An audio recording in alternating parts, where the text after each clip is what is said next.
ভিতরে জানি কেউ ঢুকতে না পারে। যেগুলা পাপড় খাচ্ছে আর ঘোরাফেরা করতেছে এদের কাছকে ঘোরাবো আমরা রাস্তায়। আর আবার বলতেছে কি জানেন, বাইরে থেকে বলতেছে যে এত দূরে দূরে মাইক দিছে, তাহলে মাইক যদি এত দূরে থাকে তো দূরের থেকে ওয়াজ শুনলেই তো হয়। আপনারা কেমন আছেন ভাই? বাগেরহাটের ভাইরা কেমন আছেন আপনারা? কোরআন শোনার মতো এনার্জি আছে তো আপনাদের? বুঝে বলবেন, কোরআন শোনার মতো এনার্জি, আগ্রহ শতভাগ আছে তো আপনাদের? কিন্তু আপনারা যারা এখানে বসে আছেন, যারা দাঁড়িয়ে আছেন, আপনাদের কোরআন শোনার কিছু আগ্রহ আছে, কিন্তু আমি যখন আপনাদের রাস্তাতে ভিতরে ঢুকলাম আমি অবাক হয়েছি যে আপনাদের বাগেরহাটের মানুষ কতগুলা জিনিস জীবনেও দেখে নাই, যাদের নাম হয়েছে বাগেরহাট। দেশে দুধের হাট, শাকের হাট, পাটের হাট, এইগুলো অ্যাভেলেবেল, কিন্তু বাগেরহাট বাংলাদেশ আর একটাও নাই। কেইসা পাওয়ার হলে বাঘ তুলে হাটে বিক্রি করা যায়, বুঝেন আপনি? এটা চারটিখানি কথা না। এরকম বাগের হাটের লোক পাঁপড় দেখে নাই, বাবের হাটের লোক চটপটি দেখে নাই, 12 ভাজা দেখে নাই, মুদিখানার দোকান দেখে নাই, এটা আমার জানা ছিল না। আজকে জানতে পারছি যে আপনাদের কতগুলা ছেলে রাস্তাতে আসা যায় না, ওরা কোরআনের মাহফিলের নাম করে বাড়ির থেকে বলে আসছে মা ওয়াজ শুনতে যাচ্ছি, কিন্তু আসলে ওয়াজ শুনতে আসে নাই, রাস্তায় রাস্তায় ঘোরাফেরা করে। ওদেরকে আমি বলে দিতে চাই, তুমি যদি কোরআনের মাহফিল পছন্দ না হয় বাড়ি চলে যাও, কিন্তু প্রতারণা করে মাহফিলে আসার নাম করে বিড়ি খাবে, সিগারেট খাবে, বাহিরে ঘুরবে, এই কোরআনের লানতে তোমার তকদির নষ্ট হয়ে যেতে পারে। 2 নম্বরই করো না, ভালো না লাগলে বাড়ি চলে যাও, কিন্তু তুমি বলে আসছো বাড়িতে কোরআন শুনতে আসছো, কিন্তু বাহিরে ঢুড্ডামি করো আর আড্ডাবাজি করো।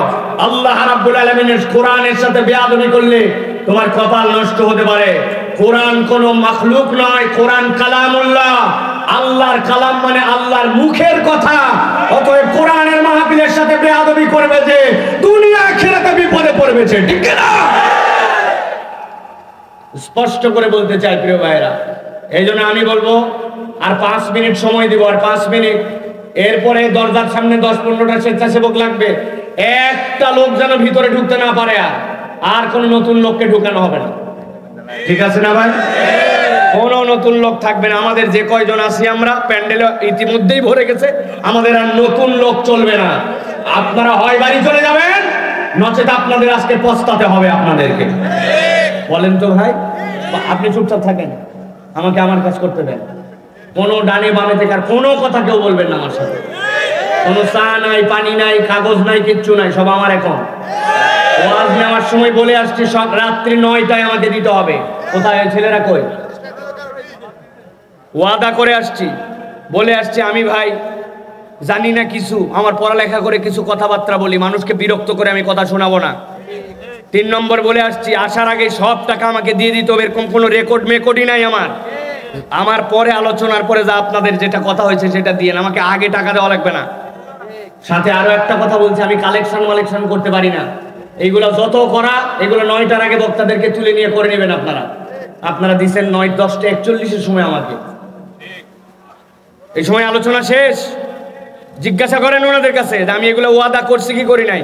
আমি কোনো ভক্কর চক্কর কথা বলা ছেলে না, আমার ভিতরে যা সামনে তা আপনাদের কাছে জন্য বলে দিলাম। প্রিয় ভাইয়েরা, এই জন্য বলবো যে যেটুকু কথা বলবো ইনশাআল্লাহ, যারা আল্লাহর দয়ায় আপনারা এসে গেছেন, মনে কষ্ট নিয়েন না যে সাইবুল্লাহ ভাইকে দেরিতে দিছে অথবা আমাদের সমাগম এরকম, এগুলো নিয়ে চিন্তা করেন না। আমি যা বলবো নিয়ত করে আসছি পুরাটা বলে যাবো ইনশাআল্লাহ, একটুকু বাদ দিয়ে যাবো না ইনশাআল্লাহ। আছেন তো আপনারা ইনশাআল্লাহ? আল্লাহ আমাদেরকে বোঝার তৌফিক দান করুক, আমাদের ইয়াংদেরকে বোঝার তৌফিক দান করুক। ভাইরা, তোমরা যদি স্যান্ডেল খুলে ভিতরে ঢুকো, দেখো তোমাদেরকে কিভাবে মানুষ অ্যাপ্রিশিয়েট করে ভিতরে ঢুকায় নাই। শুধু স্যান্ডেলটা খুলে ভিতরে আসো তোমরা ভাইরা, আসো। দাঁড়াই থেকে কতক্ষণ কষ্ট করবে? আমি তো কথা বলবো তোমাদের জন্য, মুরব্বীদেরকে ছুটি দিয়ে দেবো একটু পরে। কোন মুরব্বী আমার শ্রোতা না, 40-এর উপরে যারা বাড়িতে যাবেন তারা আমার ইয়াং শ্রোতা, আমার তরুণদের সাথে আমার কথা আছে, ঠিক না? এই মুরব্বীরা এত ওয়াজ শুনছে, উনারা আর কোনো ওয়াজ না শুনলে যথেষ্ট হবে, ঠিক না? কিন্তু আমার ইয়াং যারা, তরুণ যারা, তাদের জন্য কোরআন থেকে কিছু কথা শোনার দরকার আছে না? আল্লাহ আমার তরুণদেরকে কবুল করবেন, আল্লাহুম্মা আমিন। আর 3 মিনিট আছে। 10টা ছেলে গেটের সামনে দেরি হবে, এরপরে ভিতরে জানি কেউ ঢুকতে না পারে। যেগুলা পাপড় খাচ্ছে আর ঘোরাফেরা করতেছে, এদের কাছকে ঘোরাবো আমরা রাস্তায়। আর আবার বলতেছে কি জানেন, বাইর থেকে বলতেছে যে এত দূরে দূরে মাইক দিছে, তাহলে মাইক যদি এত দূরে থাকে তো দূরের থেকে ওয়াজ শুনলেই তো হয়। আমি তো বলি বেকুব কোথাকার, মাইক লাগবে কেন? আমার ওয়াজ তো কয়েক শত ইউটিউবে আছে, তুই তো মোবাইল থেকে শুনলেই হয়, তোমার ওয়াজের আয়োজন করা লাগে কেন? ঠিক না? ওয়াজের আয়োজন কেন করা লাগে? এই যে মোবাইল, এই মোবাইলের মধ্যে 2 ভাবে ইন্টারনেট ব্যবহার করা যায়। কয় ভাবে? একটা হচ্ছে সেলফ ডাটা, আরেকটা হচ্ছে ওয়াইফাই ডাটা। কি ডাটা? আন্দাজি মুরব্বীরা হো করতেছেন, আপনি ওয়াইফাই ডাটা কি বোঝেন আন্দাজি? একটা হচ্ছে সেলফ ডাটা আর একটা ওয়াইফাই ডাটা। কি তরুণেরা, ঠিক আছে না? এখন আপনার ওয়াইফাই যদি সংযোগ দিতে চান, ওই রাউটারের নেটওয়ার্ক লাগবে, ওই রাউটারের পাসওয়ার্ড লাগবে, ওই রাউটারের একটা পরিধি আছে। আপনার বাড়িতে আছে ওয়াইফাই, আপনি বাজারে চলে গেছেন 2 কিলোমিটার দূরে, আপনার ওয়াইফাই কাজ করবে? ভালো করে মাথার মধ্যে নিয়ে রাখবেন।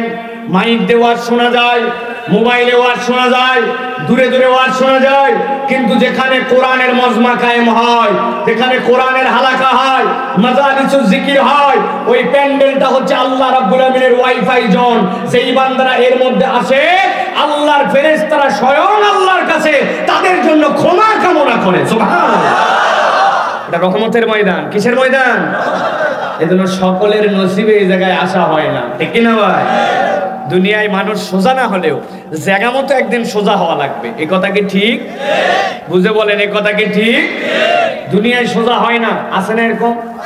বুড়া হয়ে গেছে, আচরণ বদল করে নাই, আখলাক বদল করে নাই, মানুষ তাকে এখন পর্যন্ত ভালোবাসে না, সামনে ভয়ে ভয়ে কথা বলে না, কিন্তু পিছনে পিছনে তাকে দেখতে পারে না। কথা বলতে হবে। মরার পর ইমাম সাহেব জিজ্ঞাসা করে কেমন ছিল, সামনে বলে ভালো ছিল, কিন্তু ভিতরে কিটমিট করে বলে কেমন ছিল জানাই ছিল। আছে না?